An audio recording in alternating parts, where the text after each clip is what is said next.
Total Eye Care អាហារ8មុខសម្រាប់ជួយដល់ភ្នែកដោយសារតែបច្ចេកវិទ្យាកាន់តែទំនើបហើយមានការប្រើប្រាស់គ្រឿងអេឡិចត្រូនិកកាន់តែច្រើនបានធ្វើឲ្យប៉ះពាល់ដល់ភ្នែកកាន់តែខ្លាំងឡើងដូចជាការកើតជំងឺភ្នែកផ្សេងៗឬបញ្ហាភ្នែកបញ្ញោកជាដើមអាហារ8មុខដែលអាចជួយការពារភ្នែករបស់ពុកម៉ែបងប្អូនបានយ៉ាងល្អ 1. បន្លែបៃតងបន្លែបៃតងដែលមានដូចជាប៉េងប៉ោះស្ពៃសាឡាត់ឬខាត់ណាជាដើមដែលបន្លែទាំងអស់នេះសម្បូរទៅដោយសារជាតិលុយទីននិងសៀសាន់ធីនដែលអាចការពារភ្នែករបស់លោកអ្នកពីកាំរស្មីពន្លឺព្រះអាទិត្យជាពិសេសការពារស្រទាប់ខាងក្នុងនៃក្របភ្នែក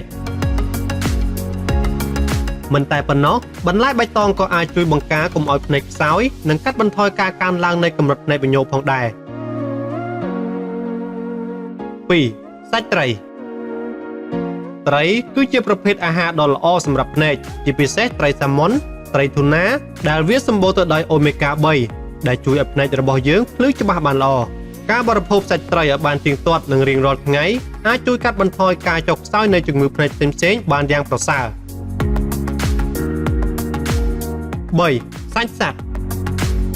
ការបរិភោគសាច់គោសាច់ជ្រូកឬសាច់ oyster សម្បូរទៅដោយសារជាតិស័ង្កសី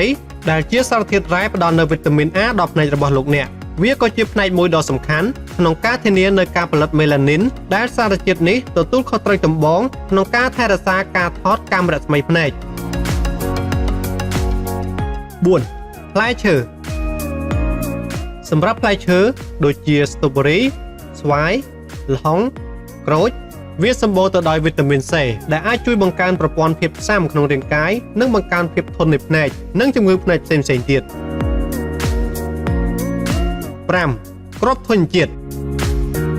ការបរិភោគគ្រាប់ធញ្ញជាតិជាប្រចាំដូចជាគ្រាប់អាល់ម៉ុនសណ្តែកដីសណ្តែកបៃតងឬពពួកគ្រាប់ធញ្ញជាតិមួយចំនួនទៀតដែលអាចជួយគ្រប់គ្រងទៅនឹងបញ្ហាភ្នែកបញ្ញោកព្រោះគ្រាប់ធញ្ញជាតិទាំងនេះសម្បូរទៅដោយវីតាមីន E ដែលមានតួនាទីយ៉ាងសំខាន់ក្នុងការការពារប្រតិកម្មផ្សេងៗនិងថែរក្សាភ្នែករបស់យើងឲ្យមើលឃើញកាន់តែច្បាស់ 6. ស៊ុតប្រសិនបើពុកម៉ែបងប្អូនទទួលទានស៊ុតក្នុងចន្លោះ1ទៅ3គ្រាប់ក្នុងមួយថ្ងៃវាអាចជួយការពារភ្នែកងងឹតទៅពេលយប់និងភ្នែកស្ងួតដោយសារតែស៊ុតមានផ្ទុកទៅដោយវីតាមីន A 7. ការ៉ុតនិងដំឡូងជ្វាសម្រាប់ការ៉ុតនិងដំឡូងជ្វាវាជាបន្លែដែលមានវីតាមីនច្រើនប្រភេទសម្រាប់លើកកម្ពស់ក្នុងការជួយឲ្យភ្នែកមានសុខភាពល្អនិងធ្វើឲ្យភ្នែករបស់យើងមើលឃើញច្បាស់ជាងមុន 8. ទឹកដោះគោទឹកដោះគោត្រូវបានគេស្គាល់ថាវាមានសារៈសំខាន់ណាស់សម្រាប់រាងកាយរបស់មនុស្សហើយក៏ជាផ្នែកមួយដ៏សំខាន់សម្រាប់របបអាហារប្រចាំថ្ងៃផងដែរ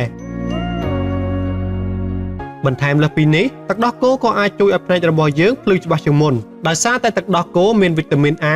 វីតាមីន K និងវីតាមីន B12